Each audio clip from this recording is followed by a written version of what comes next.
an original. From Story Studio Network. Once around the park, James, and don't spare the horses.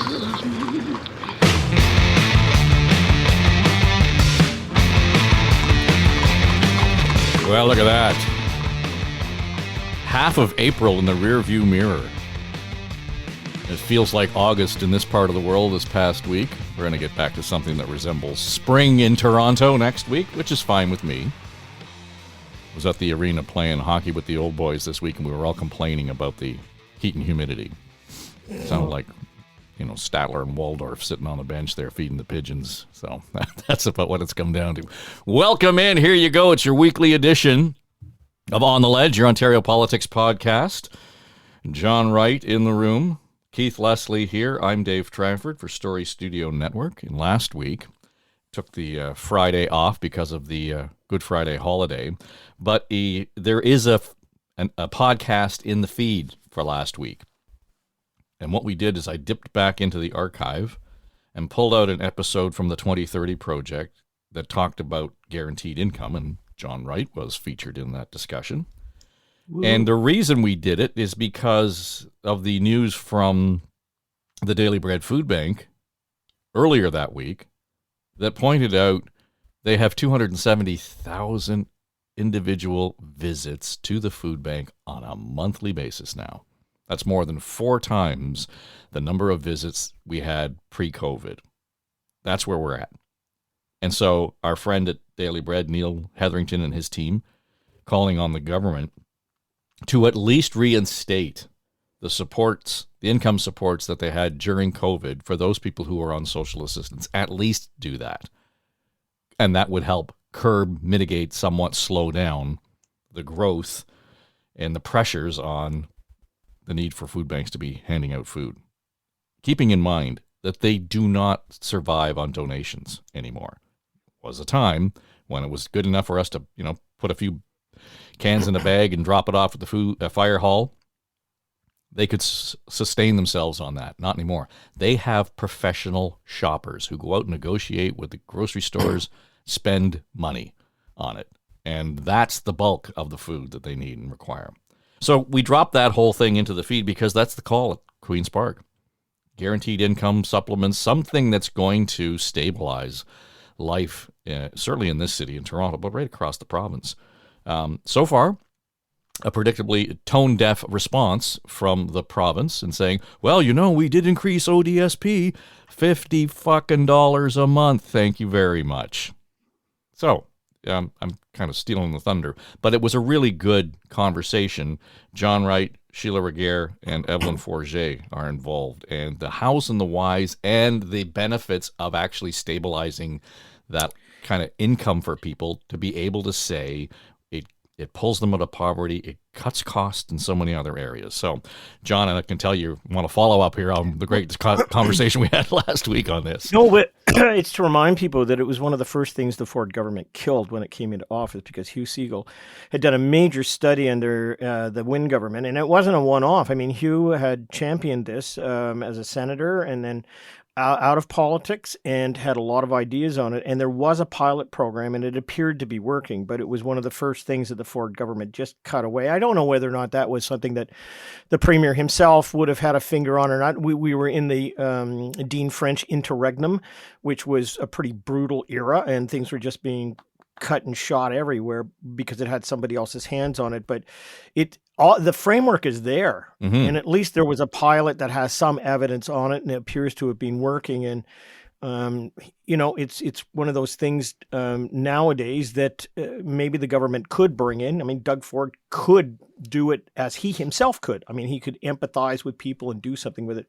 It's the sort of place, though, that as soon as you were talking about food banks, it's the sort of place where Galen Weston's new raise could have been donated to. Yep.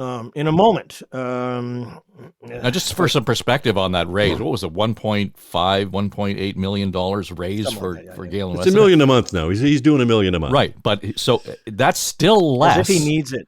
That's still less than the amount of money the food bank in Toronto alone is spending on groceries.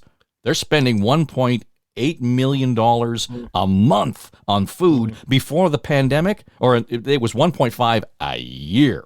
So just perspective there. We know from this guaranteed income and the sort of sequel to it, which was the COVID payments, were life-changing, literally life-changing for people. And we know now that people on disability supports in particular are making so little, as you say, it's up to almost up to $1,200 a month, so you can either rent or eat, that some have already started requesting medical assistance and dying. Yeah. They're at that stage already. So what are we waiting on? We know the guaranteed income supplement, as you say, one of the first things the Ford government killed. But then when COVID came, there was those checks. They were literally life-changing for people. And if we know that and the cost, we can put a dollar figure on this entire program for the people that are on disability supports and social assistance. It's not massive. It's not massive amount of dollars. We're spending more on lots of other projects that could absolutely make, as I say, life-changing decisions, life-changing income for people, and say, oh yeah, we made changes. We gave them another $50 a month, and we said they could go out and privately earn another couple $100. Look at how nice we are. Anyway, we as you say, last week's show was about this. It's nice that we touched it up again, but I just wanted to say that this bottom line, it's literally life changing for people. The government, they're just absent, missing in action on this, and it's just pathetic. Well, and I think the federal government is just as bad on this, in terms of pointing to some of the, the climate change tax benefit, blah, blah, blah, that somehow that was going to trickle down and help somebody who is on Ontario Works make payments. Or they were pointing to the great deal they have now because of the daycare plans that are available to parents. Well, they've saved $6,000 to $8,000. Oh, good God. Come the on. whole, I still remember covering Bob Rae in the 1980s when Bob Rae was a New Democrat as the NDP leader, before he was even premier. And his favorite response to trickle-down theory was, have you been trickled on lately? Yeah, exactly. Right? And when you start to look at those things, and the grocery voucher that came out in the federal budget, as if that was going to help anybody. I mean, that's just utter nonsense. That's just a rebranded payment COVID or a GST rebate. Just exactly. a rebrand. That's little, and they even admit, well, yeah, it's all in the messaging, isn't it? That's how liquid natural gas is now going to be a green energy. The nukes did it. We're going to be green. Everything is in messaging, and so they worry more about how their messaging is out there than about the actual response to help these people on social assistance and welfare. I mean, come on, or disability supports. Excuse me. They're more, as I say, they're more concerned with the messaging and how their government messaging comes across than with actually helping these people. Well, and you and I talked about this last time we were on, Marilee Fullerton stepping away from politics, period. I mean, it just gives you the state of that ministry. It says that everything there is to say about it provincially, and that's where those dollars and cents vis-a-vis, the guaranteed income would have to come from. It's just a shit show. Well, you have to wonder if she left because the government said, even for us, you're not answering any questions. You go out and talk to someone. You've been MIA totally on two different files. It's just, again, we thought it was the modus operandi of the government itself. Perhaps she had been too quiet even for them. You actually have to make some statements as a minister, and she was MIA on this file, just sadly so. Well, and then, of course, she roared to fame, John, during the pandemic because her hand was on the long-term care file. And we find out this week the government knew all along that they were going to be losing some of these sites. The Globe and Mail doing an investigative piece to find out that a significant number of long-term care home owners have said, you know what, we're getting out of the business because we don't want to upgrade. And now it's gone to, housing developers. I guess that's good news. They're going to build housing. But that gap within 2 years in terms of beds, and that Calandra now saying, oh yeah, well, we'll make it up in hospital. What the? We're kicking you out of the hospital. Well, but you've already, but that defeats the purpose of what you announced, a year and a half ago and started sending people to Thunder Bay. I think it is the biggest issue that this country is going to face is about 2,000 36. It's not too far along, and it is the sagging baby boom that's going to be in medical treatment range. Like it's basically from 228 to 241 when everything ramps up, and we certainly are not prepared for it. So we have maybe 50% of people in that age range who have enough savings that they can, make it through and do well as, on retirement or whatever they can get from the government. But we have the other half who don't. And you can see, they can see they either have no money for retirement, or you can see the runway going to end at a particular time. I mean, it's just what it is. So we have an issue that's forthcoming dealing with long-term care, and we're going to have to figure out that accommodation, because it's coming, and it's going to be tens of thousands of people, and it's inevitable. And assisted dying is not the way to go, and living with family, maybe you don't have that luxury of doing so. So it's going to be a lot of money for federal and provincial people to do. There's also a gap, and I've talked about this before, and I'm a complete advocate for it. If you ask people who are in the baby boom range, how long do you want to live in place? And you're going to get 85% of them saying, I'll live in my home. Thank you very much. As long as I can. And that's great, but there's no home care service for them. And, I was given a presentation last week by a client who has actually put together a home care. It's a really fascinating thing. It's a home care through your television. And what it does is it doesn't have you go there and change your clothes and things like that. What it does is it actually has a healthcare representative who checks in on you, who can write certain prescriptions, who they have. It actually is activated through another box that sits beside your television box, and you use your controller. And, and during a program, it might come on and say, Mrs. Glutz, make sure you take your pill tonight, and stuff like that. Like, it's a very sophisticated program. And that is something which we should be investing in. Like, it's a technological platform so that people, maybe have more access to doctors. But then you say, well, doctors in Ontario are being forced to go back into family practice. They're not allowed to do the web-based things and stuff. So we have we have a limited runway to deal with this. And I'm not sure AI is going to change the things that we actually need. But at the end of the day, you have to put your head down somewhere. And if you don't have the money or the ability to stay in your own house, then you're either going to have to be funded, or you're going to have to be in a place that's taking up space. And we're just not prepared for it. Well, I think that the dollar figure is something we stumble over perennially. And that just gets in the way, Keith. When we look at how we're going to afford this, it's back to the same argument around guaranteed income. You can't afford poverty in Ontario. It costs $33 billion a year. That's in terms of services and lost wages. That's a huge dent in our productivity in this province, but we seem to be okay with it.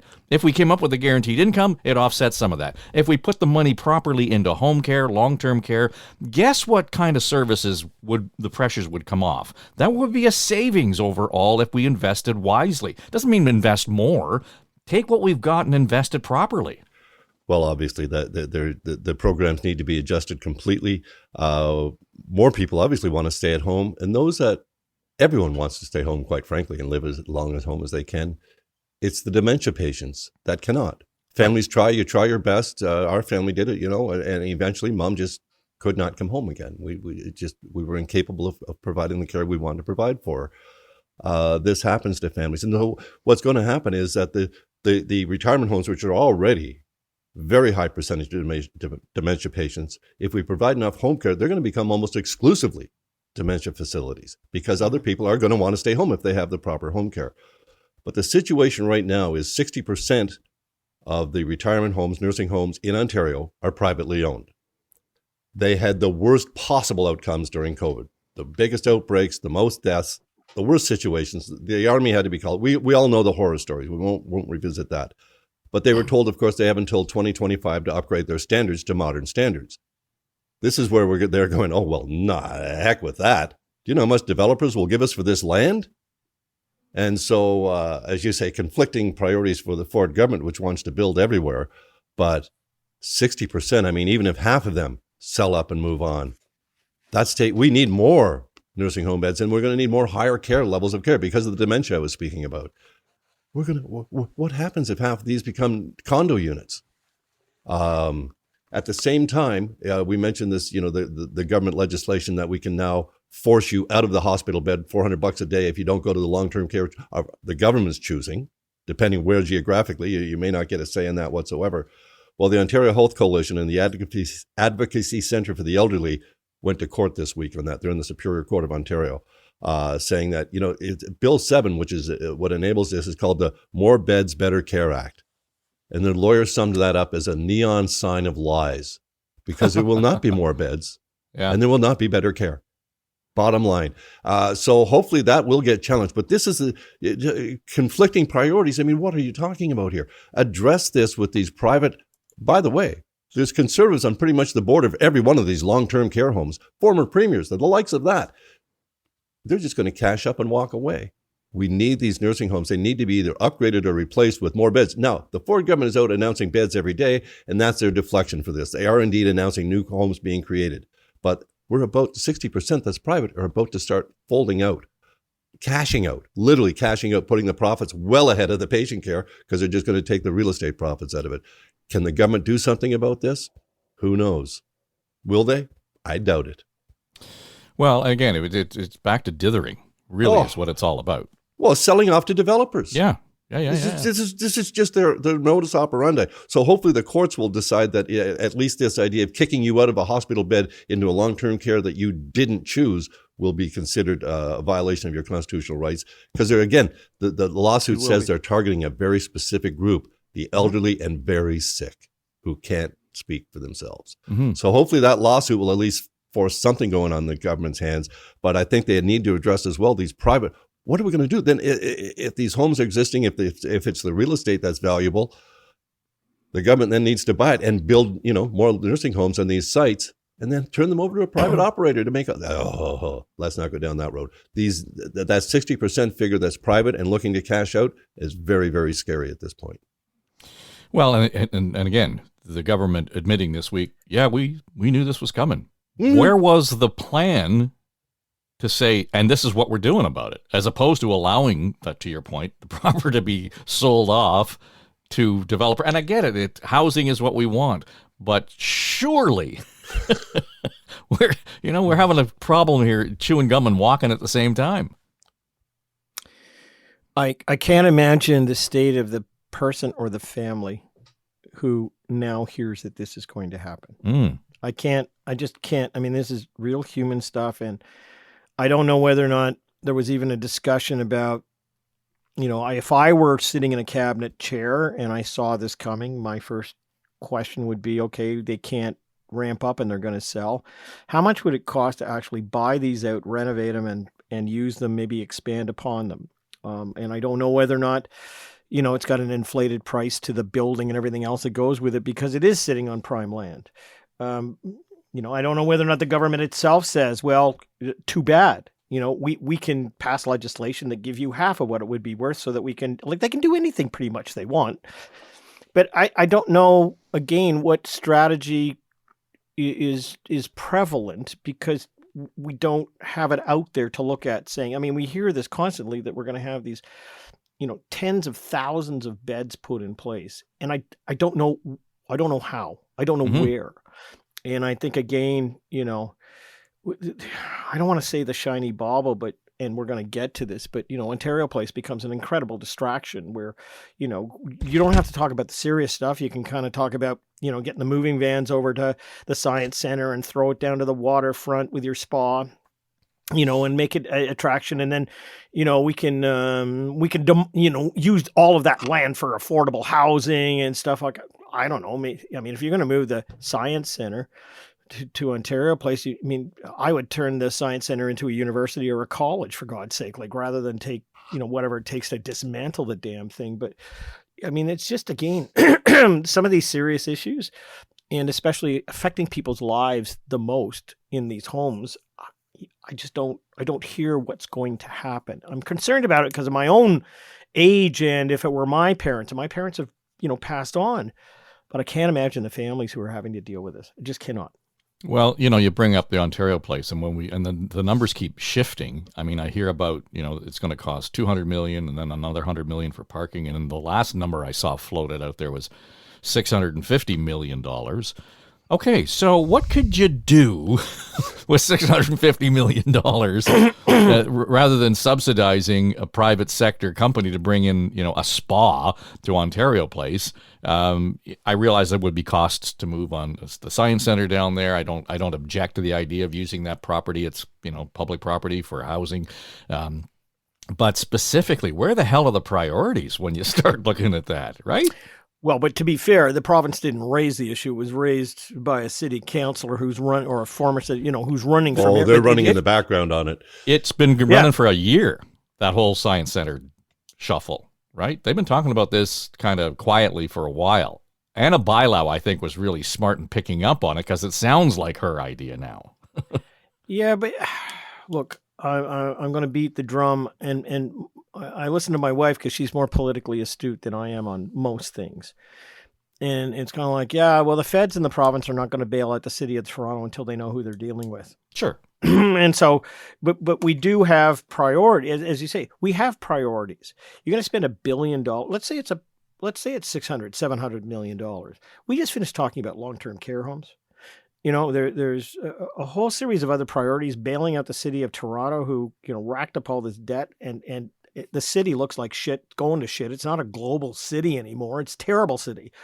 And it needs help to do this. It produces 20% of the GDP in this country, and it's being neglected that way. So, talking about, I have to claim my conflict of interest. In grade 8, I represented my school at the Science Center for the Science Fair. The guy, I got to tell this story. The guy next to me, I went in, it was 1969. I had a hand-painted lunar module in a box with gold vermiculite, and I became obsessive compulsive in making sure that it was done absolutely perfectly. I had all these posters of the kid who won that year was right beside me, and he was dressed in a suit and tie for the whole thing there, and he had all these tubes all over the place, and he had a reverse engine from a vacuum, and it was called pneumatic air travel. What are you doing? That's the Ontario Place theme from 1970. Okay. So carry on, John. Just a little background. Okay, so it had pneumatic air travel, and it would shoot these corks through the thing and through the tubes, and he won. And I kind of say, well, look, we're going back to the moon, and my project was about that, and his is about pneumatic air travel, and we have none, so I won. See? There you go. And then the second thing was I worked for 5 years as a university student at Ontario Place, and 3 years as a Boy Scout pushing wheelchairs, and I was there on opening day at East Gate. And I just remind people that it was the NDP who killed that place. They were the ones that put in the Molson bandstand under the Ray government, which meant that you came down for concerts and then you left, as opposed to coming down and spending all day and going to the forum and making an event out of it. But as soon as that bandstand went in down there, it was screwed. And they've, of course, taken down the forum. You can't do anything with it. So it's you say it's a people place, but it turned into a private sector gathering that basically screwed the place over. So I'm all mixed up in this because I'm conflicted out. I don't know what they're going to do with it, and it's a dithering exercise, right? It completely. Well, you nailed it. You called it the whole moving the Science Center to Ontario Place is just a distraction from the whole debate of should we be spending $650 million to build a giant underground parking lot and false, private lands all over these islands and stuff.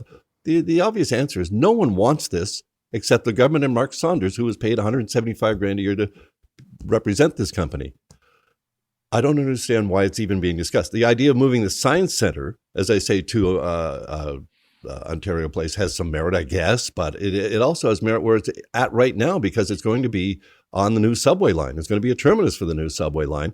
In that part of the city, really, do they have to go downtown to the waterfront for everything? Why can't we have something there?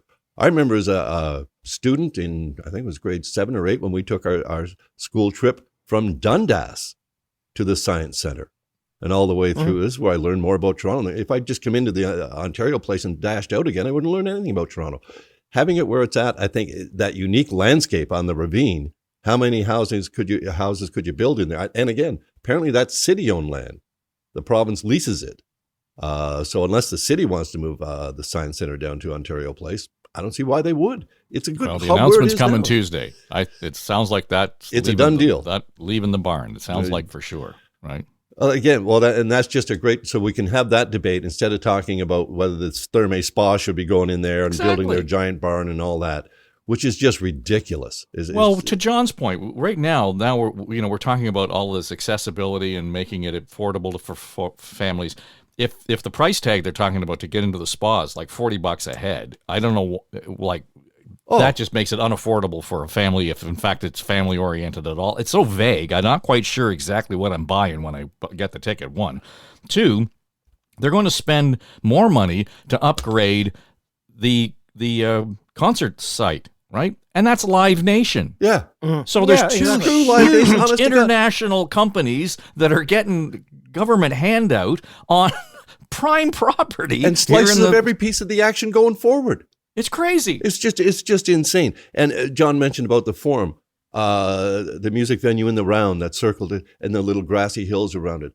That was life-changing for people. Again, I keep using that phrase today. But I remember that's where I discovered jazz, the Ontario Place Jazz Festival, where you could park in the parking lot under the plane at the back so we could throw the football around, go in and out all day long, for whatever the admission price was, $8, $12, whatever it was at the time. I don't even think it was that much. I don't even think it was. But we could go in and you're in and out privileges all day for 3 days of a jazz festival, and everybody, from Ella Fitzgerald and Buddy Rich to new bands, Jaco Pastorius, brand new fusion acts, Spiral Gyro stuff, incredible bands that many of them I would never have seen, let alone for one ticket price. You see like a full day's worth, and they would go on for 3 days in one central location. It was the best jazz festivals Toronto ever had. The Forum itself was a great place, and it was a completely family place. There were family admission prices. This was just such a memory-making place. And to turn it into a spa, as you say, what am I going to pay to get into there? I can't afford to get in the underground parking garage, let alone to get inside the spa. So it's not for everyday people taking the subway down to the new terminus there, is it? But isn't this an opportunity, John, to be looking at the whole sort of culture right there on the waterfront with the exhibition grounds and with the Ontario Place? We're looking at them separately, and I'm thinking that we're missing an opportunity here. If you want to put Ontario or the Science Center down there, it might be better on the CNE grounds because, then it's one of those things where it's part of the exhibition during the year. You can have really cool opportunities. I don't know, but we need to be looking at that entire ecosystem there in terms of recreation facility, the opportunity for, an innovation hub, whatever it is we want to do with it. But it should be the coolest place on the planet, and not a spa. Yeah, I don't know how long. I mean, here's the issue. I remember Alan Slate Gary Slate from CFRB called me and said, could you do some research on whether or not people would accept a somewhat government-funded stadium down there to put the Raptors in? He was they were early investors in the Raptors. And actually, I said, and they wanted to do Contra. They didn't want to pay for it. Now, of course, the Slates had tons of money, but that was just, what it was. The days of radio. That was the big word. So I had 2 years of 4 seats on a bench, 4 tickets for every Raptors game for 2 years. That was, and I could give it up to clients or myself, but I saw Michael Jordan play, all that sort of stuff. The point I'm making is it's 30 years that we've been talking about doing something on that site. And again, I go back to this, and I don't know what they're going to announce on Tuesday, but yes, we should look at it as a block plan. Yes, we should look at the whole waterfront, and we should put, apartment buildings up here and there. But we have interjurisdictional fighting. We have, money that could have been spent before is now going to be spent at a much higher inflated rate. And we have other priorities, as I say. So I don't know how government makes its decisions nowadays, especially with such need coming out of COVID and getting the country back on its feet. But all I do know is that this has been talked about for so long. It's been notioned about, we've had so many ideas about it, and yet nothing's been done. Like nothing. They'd say, well, we're going to put a subway line through there and, people go down to it. But it's an elite area, just as Dave said. I mean, you got to have cash in your back pocket that for $40, a piece, let's say it costs you $150. Oh my God, it's only a tenth of what you'd pay to go to a Leaf game. But $150 to take the family down there, that's grocery money for a frickin' week. Yeah. So, I mean, these are priorities, and I know people say we have to look long term and invest in things like that, but it's just we just talked about the long term investment that's needed for long term care. And if the province came out and said there's part of a swap with the lands down there or whatever, and we're going to pay you this amount of money to do this with this, I'd be more in favor with it. I guess we'll wait and see. But unless there's some financial benefit for the city that we get out of this, and it's not just a transaction, then I don't know what it's about. There seems to be some fear. I keep reading this online that people that are strongly opposed to the Therme spa, Therme, I don't know how you pronounce it. They think it's like paving the way that it's designed to fail so a casino can move in. Oh, I did research on that too. Good thing I brought that up. Well, and let's put it this way: that for people who live downtown, things like casinos and airports and all that stuff is not acceptable. If you go, above Lawrence Avenue and you start getting north of that, it's kind of like, yeah, bring it. It sounds like a great thing. Where the casinos have lost out in OLG is if you go to London or you go to these other places, they don't have huge casinos. They get a foot in the door by having like the Sheridan Center have a little casino in it, and it's or you have it in 5 different hotels and you can go and do it. And I remember going to London one year for business, and I walked in. Our hotel had one, and you walk downstairs and open these glass doors that were kind of bulletproof, and you went to a holding area. And what they did was they looked you over. Like as soon as you walked through the door, they looked at what you were wearing. They kind of watched you were worthy. No. How much money they were going to let you give you as credit to spend inside. Oh, there you go. So if you walked in and you had the Rolex and the silk suit and the whole thing, it was kind of like, oh yeah, well, there's 5,000 pounds right there. Yes, you can come in and you've got credit to work the house. I go in, it's kind of like, yeah, give this guy $100. It's like, but anyways, I digress. But again, you've got all these plans that are nothing but air. Mm-hmm. This has gone on for 30 years, and yet we have real problems and real issues to deal with. And I don't know, as a resident of the city of Toronto, if I had a choice between potholes and spas, I'd pick potholes that need to be fixed in the city, get it back on its feet. So anyways. Yeah, we're sadly at a point where, it used to be, well, you can do more than one thing at a time. We can't get one thing done. Right? Let's get that done. And we're running out of resources. And what's happened here is that culturally, politically, the expectations are so low for our politicians, they don't have to work really to kind of exceed them. We don't expect you to do anything at Ontario Place. Well, guess what? We're here for you. Well, they closed it for 10 years. Couldn't they at least have sodded a good chunk of it and let it been an actual park instead of a parking lot? Or empty? Seriously, even now, I think a great many Ontarians would be very happy with, restore the Cinesphere, get a couple of the pods back up and floating and doing what they're supposed to do, and make a giant park out of it. Some trees, some benches, and let us walk on the waterfront. Chicago's waterfront. Yep. A great example of how you can modernize it without changing the world, really. Put a giant bean, which is a great little focal point. But it seems open and airy, and you just want to walk around there.